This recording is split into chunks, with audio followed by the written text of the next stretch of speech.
Hey, what's up? This is your girl, Taylor Wilde, reminding all my wild ones to like and subscribe the Wild on YouTube and podcast. It means a hell of a lot to us and the Wild on team because we don't have any major sponsorship. So we rely on all your likes and subscriptions. It only takes a second. Please do it.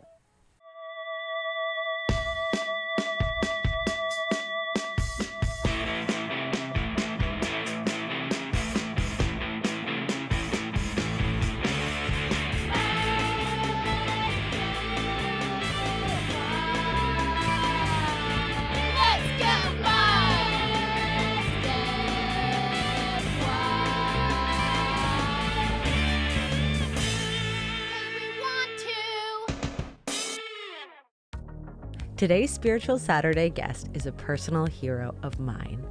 She is the ultimate artist and spiritual guide. She is a magic maker and the creator of my favorite tarot deck, the Light Seer. She is an author and an artist for the legendary Hay House. She's a dream builder and a brand catcher. The manifestation pixie, ladies and gentlemen, my girl, Chris-Anne. So has it been good busy, like all work-related stuff? Good and stressful and life intensity and school and in school. So just lots. It's just been a lot of different things. Yep. What are you in school for? Acupuncture. Oh, so last week was exam week. Okay, so you can breathe a little easier? Yes. Yeah. Midterms are over. That's amazing. I'm such a huge believer in acupuncture and the benefits it has for like ailments and just general health. So that makes a lot of sense for you to be in that world as well. Yeah, I don't know if I'll ever work as an acupuncturist, but I definitely feel like I just want more of a base in the energetics of the human body, and that was sort of the most robust modality out there because it's all energy and it's 360 some odd points and yeah.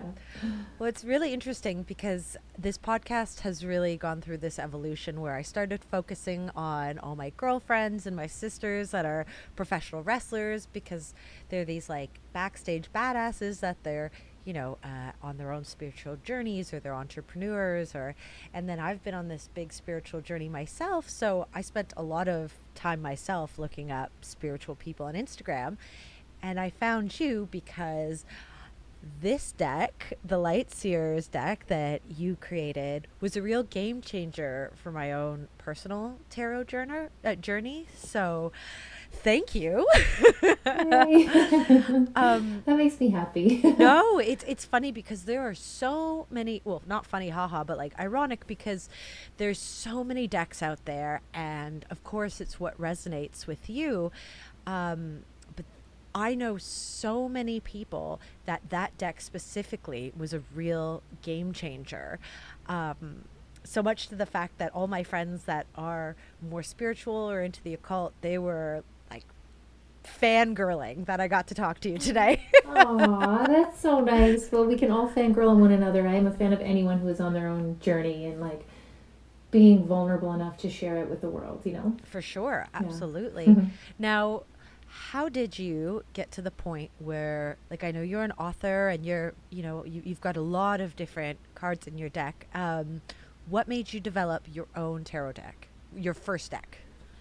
My first one was the Sacred Creators Oracle. Mm-hmm. So it was a deck for entrepreneurs. Okay. And at the time when I started to develop it, actually not even prior to developing it, I was looking for it because I had a design business. I had a design, like a typical creative agency, design and branding, and doing websites and people's advertising and marketing and that sort of thing. And I had that for close to, I think, about 14 years. Wow. I'm not great with time. 14, 15 years. I had it for a good long run. And near the end of that, I would say the last 5 years, I really started to change my business, and I wanted to work with clients that made me feel like I was making a difference in the world. Mm-hmm. Like working with clients that were doing good work and clients that really resonated.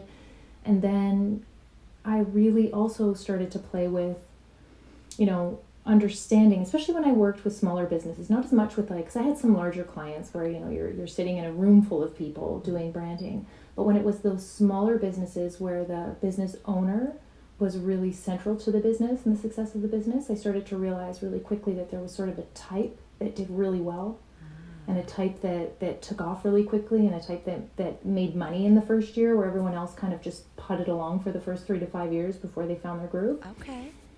And it was often, you know, it wasn't always connected to the business idea. It was much more connected to the entrepreneur.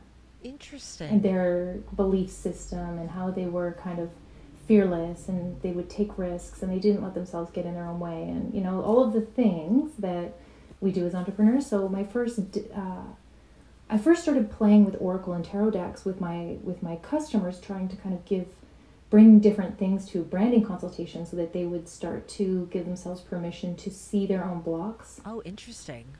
And I found that was a really kind of a cool tool. Some people Yeah. hated it. Some people loved it, right? I lost clients when I did it. Some, you know, like, because you take a chance That's and a think risk. they're going to be fine with it. Yeah, It's a for sure. huge Well, it was, risk. especially, not as much I would say now, but Yeah. definitely, you know, 10, 12 years ago, it was still quite taboo Sure.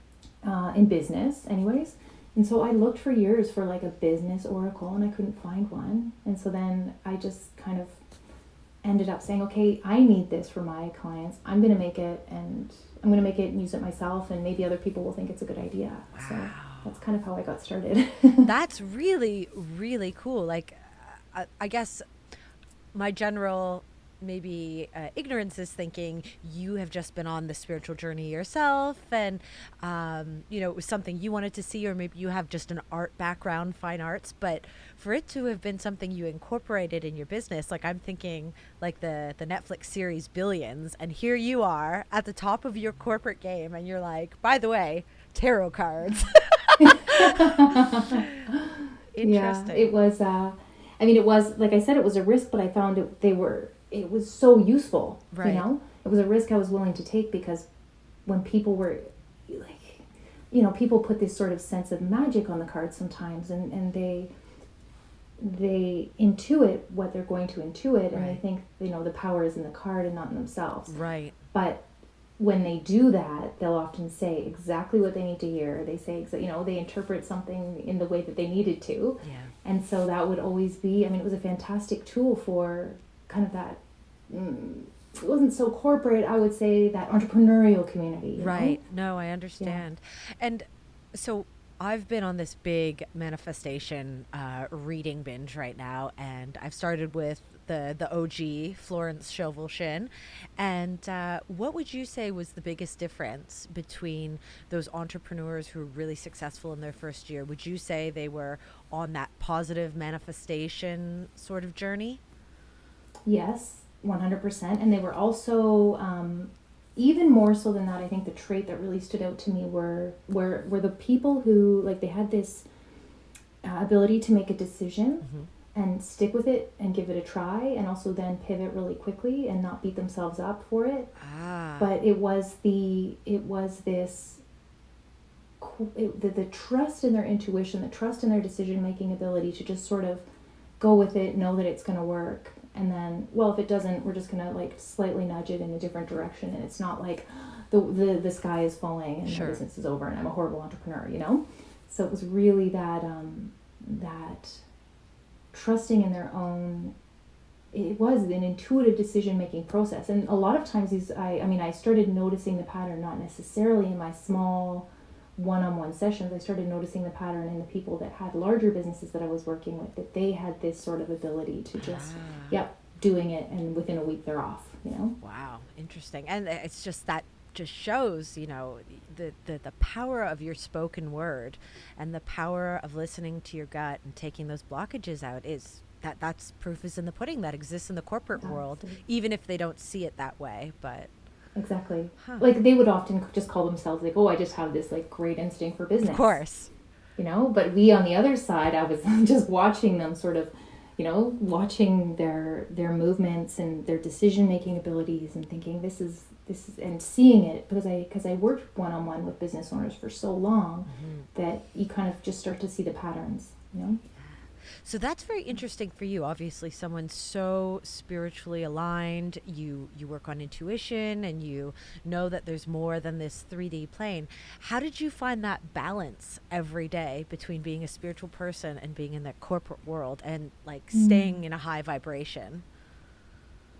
Well, you know what? I would say it wasn't always easy. I did a lot of things when I first started my business that didn't feel high vibe at all. You know, like even clients that I took on that I was in disagreement with their business, and it took me doing that to realize that I'm not going to be happy like doing these things. And one of the first decisions I made was I was probably 2 years into my business, and I got a really good opportunity to do 12 logos. Like, and that's, you know, is a big project at the time. Sure. 12 corporate logos, but it was for oil and gas, and not that it wasn't in alignment with what where I wanted to be, and kind of some of their practices, you know, that particular corporation.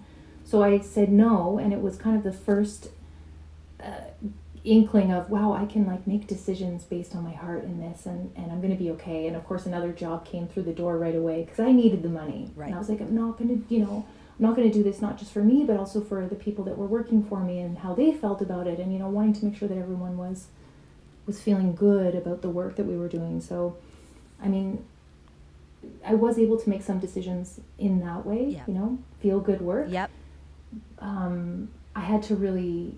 I spent a lot of time tiptoeing around certain concepts and ideas and trying to make them much more business sounding. Sure. So changing the actual vocabulary. Yes. That makes sense. Absolutely. Yep. And then once in a while I'd have a client that we could kind of, you know, I could just tell, and I start to sort of, you know, go from walking on eggshells to, oh, this and that, and we start to talk about manifestation, and that kind of opened the door to, okay, how can we bring this into our process working together? Right. And I mean, eventually I had some clients where we did, like, you know, we would set intentions with candles and rituals prior to like actually doing Nice. the work, which was then in that moment I was like, this is where I want to be, you know, this is where this brings all of me to my work. And then I just consciously started to shift my business probably around, it was around 2013, I think, that I was Okay. really like, I'm moving my business into this general direction. And then I just ended up in a place where I no longer wanted to put all of my energy into building other people's dreams. Yeah. And then when you made the leap, becoming more aligned with your spiritual business, did everything come pretty, like, was it a flow? It did. Isn't it? It blows my mind. It did. It totally did. And I was worried for sure because it wasn't just me. I have a full-time senior designer that works with me, and she's been with me for 15 years. Wow. So when I shifted my business, I knew that I wanted to keep her, so I had to have enough for both of us. Right. You know, so it was sort of Wow. like I felt like she had been so loyal to my business and its growth and the changes that we went through, that I just wanted to make sure that there was always a place for her, you know? Sure. So yeah, I was afraid, of course, but I also had it was truly such a privilege when you're an entrepreneur to be able to say, well, I'm going to taper this down while I build this up, right? Right. So it wasn't like a one day to the next. So that was nice. I had that option, but everything came really quickly, and so quickly that, 3 years later, it was kind of like a blink, and like, wow, look at this, is night and day, and more than I ever could have imagined. And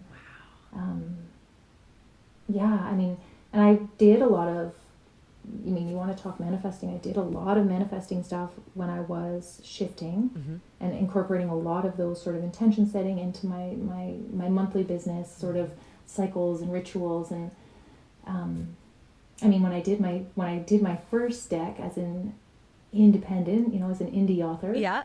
indie creator, I wrote a letter to Hay House because I was imagining, okay, maybe they would want this deck.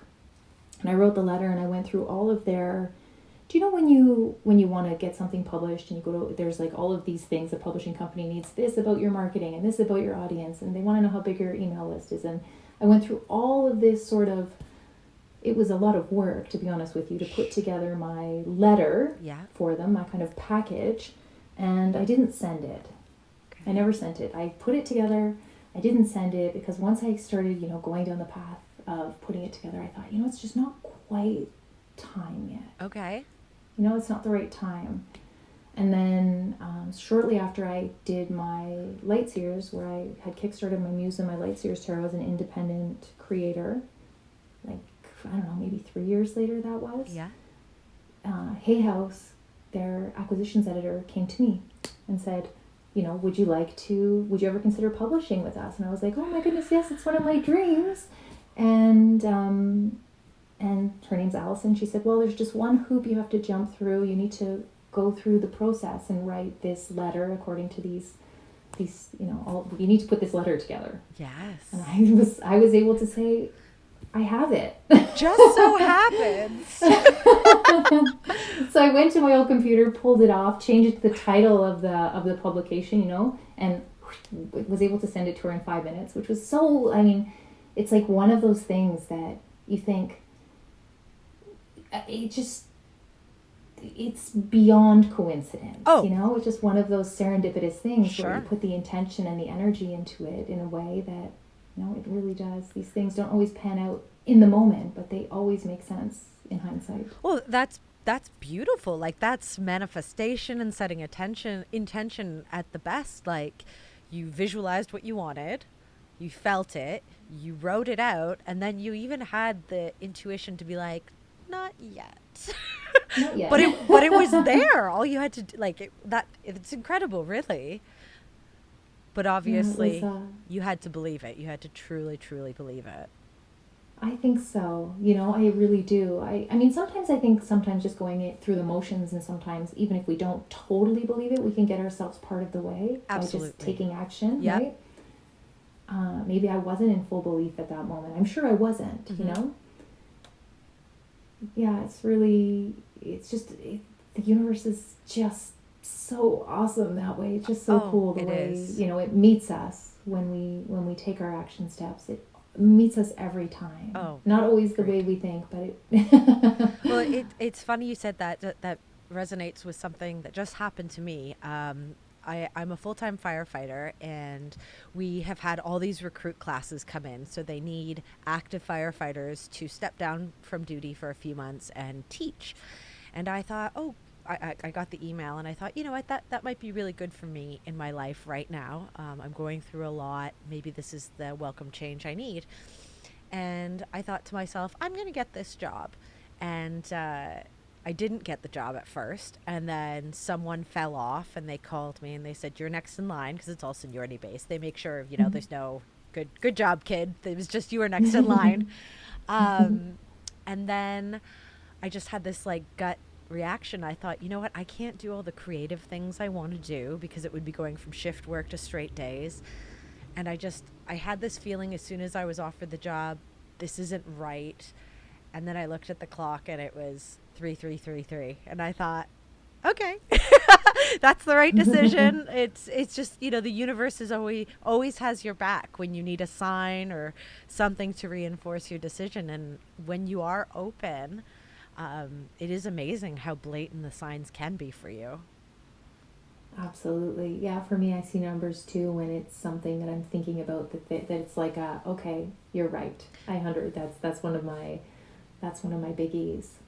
Yesterday, actually, I had something, where, sometimes it's the numbers, sometimes it's the flickering of lights. I see a lot of flickering of lights or lampposts and stuff as well for me for signs. And I also yesterday got an audio where I was driving home, and there was this horrible snowstorm. Mm-hmm. And I was white knuckling it on the road. March. We shouldn't have this kind of snow in March, but here we are. Right? Oh, Oh, I know. We got this, yes. And I was just, thinking, well, I should probably go through town because it's probably going to be a little more tracked out. Right. The snowplows probably passed. And I wasn't listening to anything that was going on the radio, but all of a sudden, all I heard was the voice on the radio, because whatever, I don't know what the beginning of the sentence was, but it was, you should take the back roads. And I was like, okay. I love it. Here I go. And just, having the trust that I heard that in that exact moment for a specific reason, I'm like, okay, yep. I'm sure that it was the right thing to do. And it's so nice to have this conversation with someone who's like-minded, because you have these moments and you're like, amazing. I can tell no one. But of course, I do have friends that I can tell, but it's just, we're still very much in this place in society, and we probably always will be to some effect, that you can't always share these frames of thought that you have, but that's okay. That just, it's our special little secret. Well, it really is a whole way of seeing the world, Yeah. right? Not everybody has that. It's this whole kind of openness to possibility, and most people don't. Most people live really in quite a trance, even when they think they're being open to possibility, and myself included. Right. I go through the motions, and I have the same thing in the morning for breakfast, and it's all kind of, there's a lot of mindless stuff that happens in my day. Yeah. It takes a lot of work to be always open. Yeah, that's true. I think they always say, like, do less, manifest more, but we don't live in a world that we can just be monks and sit around and just wait for these great things to come to us. You do have to be a bit an autopilot to survive. Absolutely. So what is your earliest memory or the moment that you kind of realized that this was a part of who you are, being spiritual? My earliest. Oh, okay. I'm like, what is it? I don't know if this is the earliest, so this is what's coming to mind. Sure. I remember being probably 3 or 4, and kind of just seeing a lot of stuff, and seeing, I was very imaginative, and that's what I always chalked it up to, was imagination. And growing up, I grew up with the idea that I was super imaginative and super creative. Yep. But looking back, I remember seeing, shortly after my grandfather passed, I remember seeing like an old man sitting in the corner of the room at night, and I remember seeing like a face on my window in the frost, but it was an Egyptian, and it was talking to me. And I remember hearing voices when I was cleaning up in my room, and they were whispers. And so I remember talking to my parents about all of this stuff. Yeah. But really, they had no clue. It wasn't that they weren't listening to me, but it was just like little kid play stuff. Sure. Sure.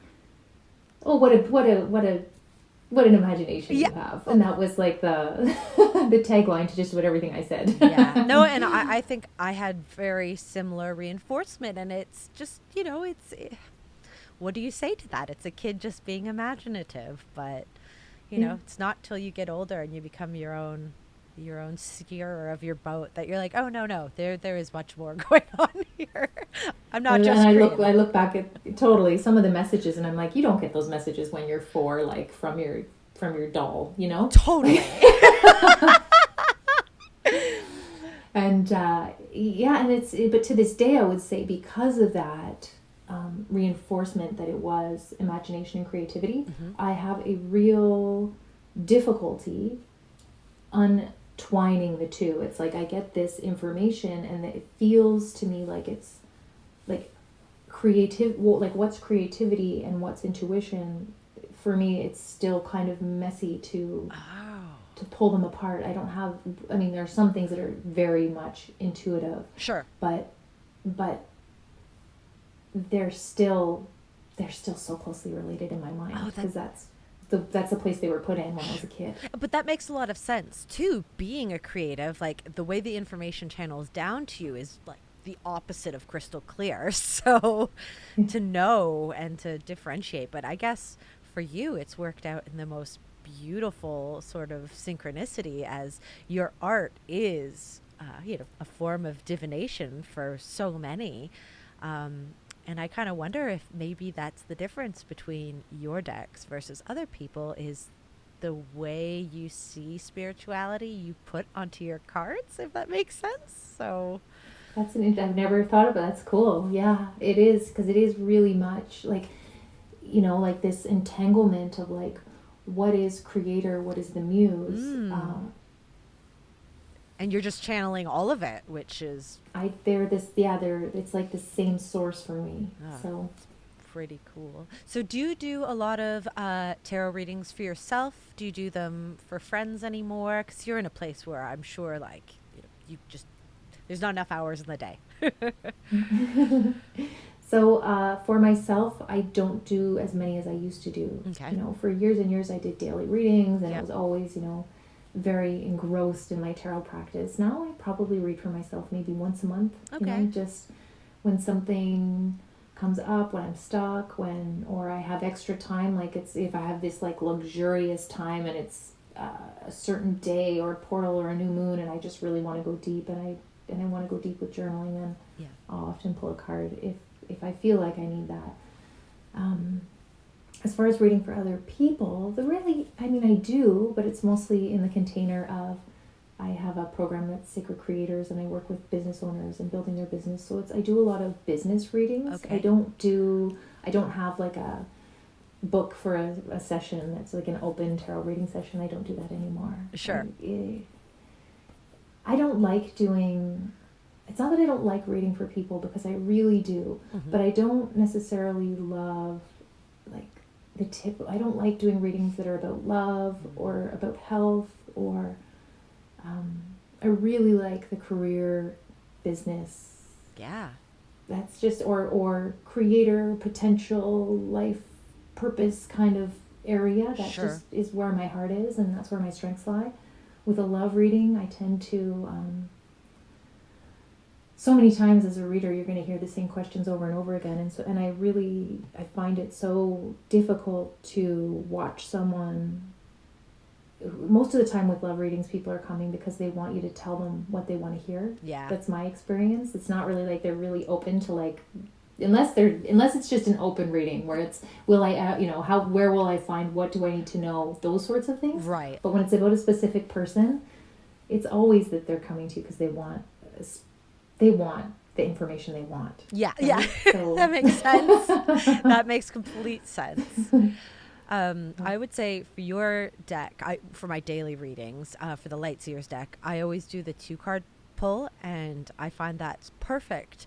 But as someone experienced as yourself, I have a question about your intuition when it comes to pulling the same cards all the time, even when you shuffle the shit out of your deck. What well, does I that love mean? it when it happens. Okay. I absolutely love it when it happens, and especially if you're talking like 3 times in a row, because the potential for that gets multiplied by 78 each time. So you get into like really big odds, by the time you're hitting 3 and 4 times in a row. And for me, I think that it is, it's just so beautiful. I can't tell you exactly. So I'm of different minds. My logical mind is now like interrupting myself as I'm trying to speak. Of course. So, so my logical mind is like, well, it could just be that there's some sort of energetic imprint that's left on the card. Right. As we leave energy around, and maybe you're just noticing that, so you're pulling the same one. Now my other mind is saying, but you wouldn't pull that same one unless you needed that information. Yeah. Like you maybe got the message, but you didn't really get the message. Yes. Or maybe you got the message and you haven't put it into practice. Or what often happens is we get the message and then we're either asking the same question, or we're asking the same question with different words, but it's really about the same thing. And so the same card is going to keep showing up, because the cards I find that they can be so humorous, right? They can be so literally in your face saying, I've already told you. Why aren't you listening? I feel like I'm that person. Like they always tell me once, whatever form it comes in, whether I'm using my pendulum, my cards, listening to spirit guides, angel numbers. I feel like I always get the message. I go, and then I just get lost in life. And then I'm given, like, I learn everything the hard way. I am that person. And I just think it's so cool that no matter how many times you screw up or make mistakes, the universe always has your back. And they're always there to be like, we already told you this, but here you go again. Yeah. Well, I think that we do learn in cycles, right? I mean, I'm sure that you've had this in your, this is probably not a new concept to you, but I feel like we cycle and we spiral up, and we learn the lesson again at a different level. Like once we think we've mastered it, then it's going to show up again, even, you know, with bigger energy or with stronger energy it's almost, some people will call it a test. I don't know if it's a test or it's just like the same energy coming back to us to go, you know, like sometimes I think like if I look at what's happening, if there's something difficult that's happening in my life today, or if I'm working through, I don't know, any sort of anxiety or any sort of worry today, I always see that as sort of being the culmination of the energy that I was putting in yesterday, you know, not necessarily that this is me in the moment. So sometimes we just have to work through stuff that we have to work through because of the energy we put into it last year. Right. No, that makes a lot of sense, actually. And I didn't think of it that way, that it is cyclic. And you can graduate from that lesson in the moment, but you might not be actually quite done. Yeah. No, we spiral upwards in that energy, I think. I like that. Now, in the world of social media, you know, everything is pretty out there about your life. But for our listeners who may not be familiar with you, or, you know, just might be getting to know you and all the things you produce, is there anything you'd like to tell them that they, I don't know, maybe like fix a bias that might be out there, or just a fun fact, anything you'd like to leave the listeners with about you? Oh my goodness. Well, I'm kind of an open, I mean, I'm not, let me say it, I'm kind of an open book, and then I'm like, no, you're not. So I am an open book in so many ways, like about what I'm creating, what I'm doing, my thoughts on a lot of things. Like I do share a lot. But I would say that I also do, you know, I share everything that feels relevant to the work that I'm doing, you know, and I do share a lot, as, you know, through anything to do, like I said, with the work I'm doing, with the things I'm creating, with what's up in my life, anything. And when I do share, it's always, I always try and, you know, be open and vulnerable. But of course there are some things that, there are parts of all of us that we hold back on social media. So, of course. Yeah. I'm like, did I answer your question? I don't Yes. think so. Oh, no, you did. I think that's a good answer. But this has been such a wonderful experience. Thank you for taking the time again. I really had a blast. Well, it was nice. It was lovely to chat. And thank you. Hopefully our paths will cross again. And I'll probably bug you on social media with lots of questions. But where can where can our listeners find your personal social media, your website? Where are you at? Sure. So on Instagram, my name is Pixie Curio, just the way it sounds, PIXIECURIO. It is not the handle that I would love to have, but I started it before I started doing this online. Yep. So it's just, I'm stuck with it now. So Pixie Curio, and my website is Chris-Anne.com. So that's Chris, like a guy would spell it, CHRIS-ANNE.com. Awesome.